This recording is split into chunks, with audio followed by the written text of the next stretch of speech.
everyone, welcome to The Explainer. Today, we're tracing what is honestly one of the most fascinating intellectual journeys in modern philosophy, the transformation of George Wilhelm Friedrich Hegel. Now, if you're into philosophy, you already know Hegel. He's the towering figure of absolute idealism, right?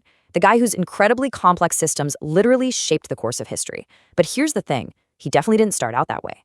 Today, leaning on some genuinely groundbreaking research by scholar Dieter Henrich, we're going to uncover the hidden pivot point that completely rewired Hegel's mind. It's a real mystery, honestly. How exactly does a strict, orthodox Kantian scholar morph into the philosopher of an entire epoch? Because Hegel wasn't just born a Hegelian. Actually, right around 1797, he went through this massive intellectual crisis and a profound transformation while living in Frankfurt. He went from relying on a framework built on very rigid rules to developing this dynamic, living system of thought.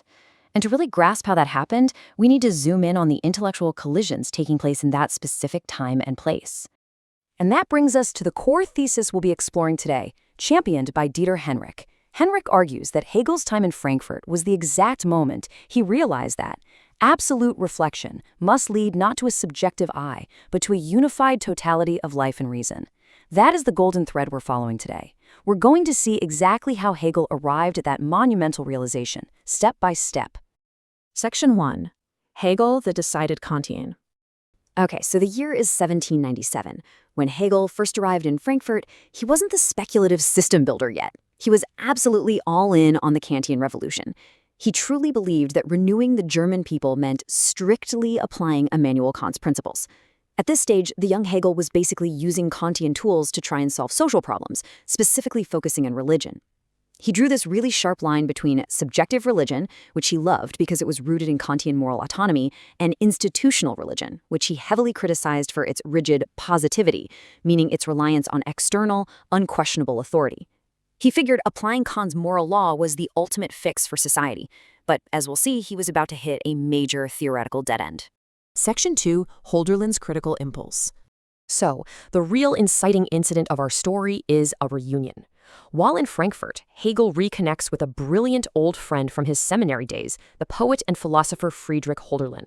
Now, Hölderlin had just spent time in Jena, which was basically the philosophical capital of the world back then, and he had been attending lectures by Johann Gottlieb Fichte. Fichte was the absolute superstar of the moment, the guy claiming to have radicalized and perfected Kant's system. But Hölderlin, he wasn't buying it. Henrich argues that Hölderlin provided the essential spark here. He exposed the fundamental flaws in Fichte's whole approach, and in doing so, completely reoriented Hegel's intellectual trajectory. Section 3. The critique of self-consciousness. Okay, let's dive into this, because to understand how Hölderlin changed Hegel's mind, we have to look at this tiny but incredibly profound fragment he wrote called Urteil und Seyn, or Judgment and Being. In it, he takes direct aim at Fichte. See, Fichte argued that the absolute foundation of all knowledge is self-consciousness. He formulated this simply as I equals I. For Fichte, the subject positing itself is the absolute beginning of everything.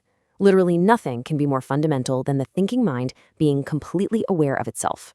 But Hölderlin fires back with this absolutely brilliant counter-argument. He points out the literal etymology of the German word for judgment, Urteil. He breaks it down as Urteiling, which translates to original division. So Hölderlin argues that Fichte's I equals I simply cannot be the absolute beginning. Why? Because the very second you say, I am aware of myself, you've already split yourself in two. You have a subject who is looking and an object that's being looked at.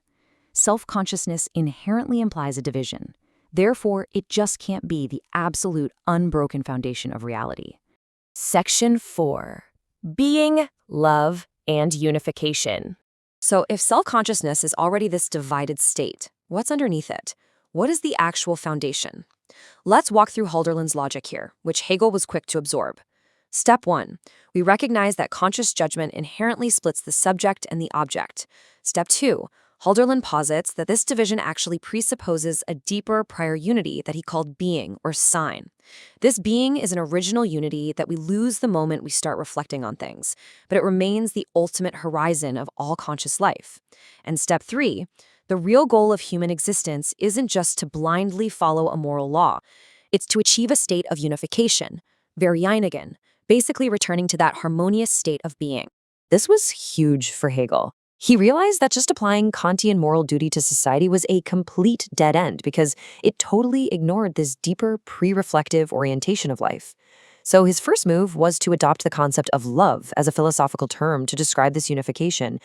Love basically solves the biggest headache in Kant's philosophy, that painful dualism between doing your strict moral duty and following your natural inclination. In love, that conflict just vanishes, right? You inherently want to do what is good for the other person. It creates this beautiful state of affairs where nature and freedom, subject and object, are totally intertwined. The core of this idea is captured so beautifully in this quote from Hegel's early writings. He says, "Love has overcome hostility. Only through love is the might of objectivity broken." For Hegel, true freedom had to be a state of living unification. It couldn't just be this cold, rational submission to a moral law. Love was a lived experience that completely bypassed the rigid categories of Kant's intellect. Section 5. From Being to Spirit. But here's the thing about Hegel. He wasn't a poet like Hölderlin. He was a system builder at heart. He needed rigorous, bulletproof philosophy. He couldn't just stop at concepts like love and being. Look at how fast this all moves on the timeline. Hegel arrives in 1797 as a dedicated Kantian. Hölderlin shares these incredible poetic philosophical insights, but then we get a third, absolutely crucial figure, Isaac von Sinclair. Henraley really emphasizes Sinclair's role here because Sinclair took Hölderlin's poetic ideas and actually sketched them out into a detailed system draft. This was the missing link. Sinclair showed Hegel exactly how to use the rigorous systematic tools of Fichte to build a philosophy that transcended Fichte's own foundations. It was the bridge that brought Hegel from poetry back to rigorous logic. Now, what's really interesting here is how Hegel takes Hölderlin's concept and completely makes it his own. While Hölderlin viewed being as this somewhat static, inaccessible, deeper ground that we can really only glimpse through poetry or beauty, Hegel tweaks this. He comes to see that the absolute isn't some static foundation hiding behind the curtain. The absolute is the active unification itself. It's the dynamic, ongoing process of splitting apart and coming back together. This shift is brilliantly captured in modern scholarship, like Brady Bowman's work on the metaphysics of absolute negativity. This realization pushed Hegel away from static terms altogether. He actually replaced the word being first with life, which really emphasizes movement and organic growth. The tensions we experience in thought, the oppositions and unifications, were no longer seen as failures of human logic. Instead, Hegel realized they are the very engine of reality itself. And ultimately, this active, messy process of life, reason, and unification found its final name, spirit, or Geist. Now, spirit isn't a ghost, and it's not some transcendent deity sitting outside the universe. It is the complex holism of reality itself, constantly developing through dynamic, laborious mediation. By defining the absolute as spirit, Hegel officially cemented his transformation. He went from a simple Kantian scholar into the philosopher who would literally define the 19th century. Hegel's journey in Frankfurt is such a great reminder that our deepest intellectual breakthroughs often only happen when we confront the limits of our own rigid frameworks. By realizing that we're all part of this dynamic, living process, a unified totality, Hegel completely changed philosophy forever. So I want to leave you with this to ponder. If reality really is an active process of unification and spirit, how might your own worldview and your own assumed dualisms be shaped by the unseen, developing spirit of our era? Thanks so much for joining me on this explainer, and keep questioning the foundations of what you know.